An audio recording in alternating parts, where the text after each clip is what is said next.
Hey Pro Bono crew, Claire Desira here.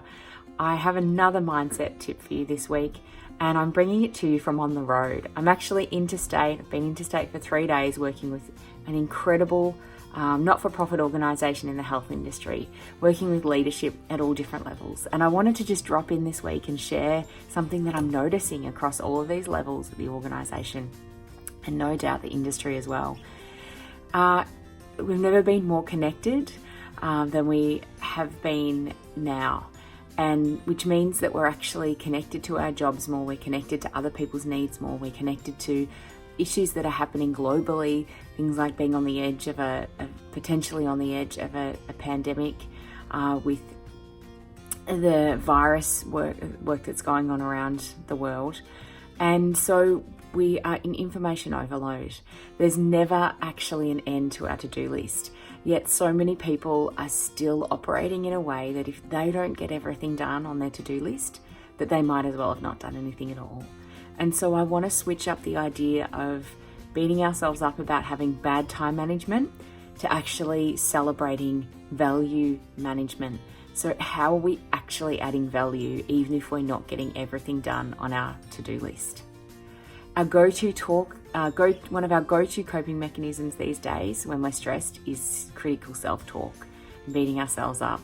And so you can imagine that if you've got a to-do list that's only been growing, not shortening throughout the day as new things have come up, and you may be feeling like you've failed or you're letting someone down, so you've also got some self-critical talk in the mix. What can you do to actually start to shift some of that up and disrupt some of that really unhelpful and potentially damaging thinking? Dr. Rick Hanson's done some great work around the brain and neuroplasticity, and I love this analogy he uses. The brain is like Velcro for bad experiences and like Teflon for good experiences. They just slide right off. And so I wanted to suggest a couple of things to you to try this week if you're feeling this chaos, if you're feeling like every day is a roll of the dice, but you also deep down know that you are doing something with your time. You're not just floating into work and floating out. 2 things I wanted to suggest. One of my favorites that I always talk about, which is about writing a top 5 list. Pick up a pen at the end of the day and write down 5 things that are worth remembering that day for positive reasons. Some little wins, some little progress, some great interaction with other people, some great wins, somewhere that you've learnt, or just some random luck or generosity, like finding a couple of dollars on the ground. Whatever it is, write it down in that list, because when you're doing that, you're training your brain to expect good in the world. And it's just as important a habit like that throughout the whole day as it is the actual 5 minutes that you might sit down and actually write your list up or type it into your phone. The other thing I wanted to suggest is, alongside your to-do list or in another place, but on a daily basis, to actually keep a values list. How are you adding value? How have you made other people's lives better, easier and different? How have you made your own life better, easier and different?